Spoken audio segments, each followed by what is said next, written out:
Good morning. আজ Sunday, তো আজ আমরা বেরিয়ে গেছিলাম বেলুড় মঠের উদ্দেশ্যে। অনেক দিন ধরেই ভাবছিলাম গঙ্গা স্নান করব, তো আজকে আমরা বেরিয়ে গেছি। আর এখন আমরা বাসে আছি, তো যাচ্ছি সকাল থেকে। এটা বর্ধমান ঢোকার আগে। তো সারাদিন দেখাবো আমরা কি করেছি, সবটাই আপনাদের সঙ্গে কম বেশি ভাগ করে নেব। এটা হচ্ছে দামোদর নদী। তো আমি ভাবলাম একবার সকলের সঙ্গেই এই নদীটার পরিচয় ঘটাই। ব্রিজটার নাম হচ্ছে কৃষক সেতু। আমাদের এদিকে কৃষক সেতু নামেই পরিচিত। তো এই দেখুন, আমরা কথা বলতে বলতে আমাদের যেটা মেন স্টেশন, পূর্ব বর্ধমান মেন স্টেশন, সেখানে আমরা জংশনে চলে এসেছি। এরপর টিকিট কাটবো, তারপর যা হয় বেলুড় মঠের উদ্দেশ্যে আমরা রওনা দেব। টিকিট কাটাও কমপ্লিট। আর এটা হচ্ছে আমাদের ট্রেন। একবার ট্রেন ছাড়তে লেট আছে, তো আমি একবার বাইরেটা এসে একটু ভিডিও করে নিলাম। তো চলুন এবার ভেতরে ঢোকা যাক। এবার বসে একটু পরই ট্রেন ছাড়ার প্রায় সময় হয়েই গেছে।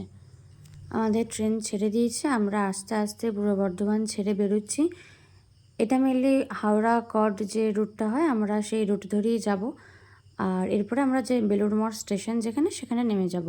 সেখান থেকে আর বেশিক্ষণ নয়, আমরা বেলুড় মঠ স্টেশনে নেমে গেছি। এখন আমরা টোটো করে বেলুড় মঠের দিকে রওনা হয়েছি। আর যেটা আমরা, যেহেতু আমাদের গঙ্গা স্নানের একটা ব্যাপার ছিল, সেহেতু আমরা খুব বেশি যে ঘুরতে পেরেছি, ভেতরগুলো ঢুকতে পেরেছি, সেই সময়টা পাইনি। ওখানকারও কিছু প্রোটোকলস আছে যেটা আমাদেরও জানা ছিল না। তো যাই হোক, যেটাই হয়েছে সেটাই মজার। চলুন দেখাই। এটা একদম ভেতর দিকে, যখন আমরা টোটো থেকে নামার পরে ভেতরে হাঁটছি। আর এটা একদম বেলুড় মঠের ভেতরে। এগুলো বড় বড় বিল্ডিং আছে, আমি অতটাও ডিটেলস করতে পারছি না, কারণ আমাদের একদমই ঢোকা, এগুলোর ভেতরে ঢুকে ঢুকে দেখার সময়ই হয়নি। কিন্তু পরিবেশটা যদি বলেন, প্রচণ্ড শান্ত, এত নীরবতা চারিদিকে। আপনার গেলে মানসিকভাবে আপনি খুবই খুশি হবেন, এটা বলতে পারি। এটা একটা আমরা দেখলাম রামকৃষ্ণ দেবের একটা মিউজিয়াম, তো চাইলে যেতে পারেন। আর সিস্টেমটা নো ডাউট ভালো। এগুলো চারপাশে অনেক ছোটো ছোটো কটেজ করা আছে। এইটা হচ্ছে ওদের মেন একটা গেট। এখানে আমি দেখলাম, দেখছেন আপনারাও, অনেক যারা ট্যুরিস্ট এসেছেন তারা ফটো তুলছেন। কিন্তু হ্যাঁ, একদম ভেতরে গিয়ে আবার কিন্তু ফটোশ্যুট করা যায় না। ওটা কোনো কোনো জায়গায় লেখা আছে, আপনারা এলেই দেখতে পাবেন। এটা একদম গঙ্গার সামনের দিকটা। আর এটা যেটা পাচ্ছেন বেলুড় মঠ, সামনেটা খুব সুন্দর একটা বাগান করা আছে, দেখুন। এটা পুরো বেলুড় মঠটা। আমরা ভেতরটা ঢুকতে পারিনি সময়ের অভাবে, কারণ ওদের নিয়ম হচ্ছে 11টার মধ্যে ওখানে ঢুকতে হতো, সেটা হয়নি। আর এইদিকে দেখতে পাচ্ছেন গঙ্গার ঘাটটা। এটা আমরা যে গঙ্গা স্নান করতে গেছিলাম, তখন জোয়ার শুরু হয়েছে তার কিছুক্ষণ আগে, ওই মিনিট 10-15 হবে। তো জোয়ারের সময় যেহেতু নামতে দেয় না, আমাদের পক্ষে সম্ভব নয় সেই সময় স্নান করা।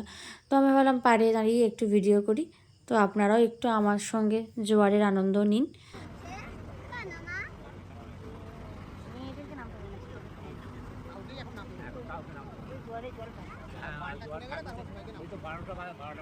এদিকটায় দেখুন, এটা গঙ্গার পাশে সবজি চাষ করেছে, লঙ্কা গাছ, বেগুন গাছ, পুঁই শাক, অনেক রকমের ফুলের গাছ, অনেক কিছু আছে। তো এরপরে এই জোয়ারটা প্রায় কমেই এসছিল। তো স্নান টান করে আমরা এবার ভোগের উদ্দেশ্যে, যেদিকে সবাই হাঁটছে আমরাও হাঁটছি। এখন একটু সময় লাগবে, তারপরেই যেখানে ভোগ প্রসাদ খাওয়ানো হচ্ছে সেখানে আমরা পৌঁছাবো। এই যে মা আর আমি, আর দাদুও ছিলেন, দাদু একটু সামনে ছিলেন আমাদের। তো আমরা এখন সবাই হেঁটে হেঁটে অন্যান্য দর্শনার্থীদের মতো আমরাও যাচ্ছি। চলুন পৌঁছাবো। আর এসেই গেছি। এটা ওদের মেন, যেখানে ভোগ প্রসাদ নিবেদন হয়, এটা সেই বিল্ডিংটায় আমরা চলে এসেছি। তো এই দেখুন, এখানে দারুণ জিনিস, এই ঘাসের হাতিগুলো, জানি না কী করে করেছে, বাট খুব সুন্দর দেখতে লাগছিল। তো ওটাই কিছুক্ষণ দাঁড়িয়ে দেখলাম চারপাশটাও। তো এরপরে আমরা আস্তে আস্তে চলুন ভেতরে প্রবেশ করছি। বিশাল বড়, মানে এত বড় হলঘর, আর তেমন শান্ত, তেমন নীরবতা চারিদিকে। গেলে খুব ভালো লাগবে। বিশেষ করে প্রসাদ বিতরণের যে সিস্টেমটা, আমি একটু দেখিয়ে দেবো আপনাদের, আশা করছি আপনাদেরও খুব ভালো লাগবে। তো একে একে সবাই এগোচ্ছেন, আমরাও যাচ্ছি।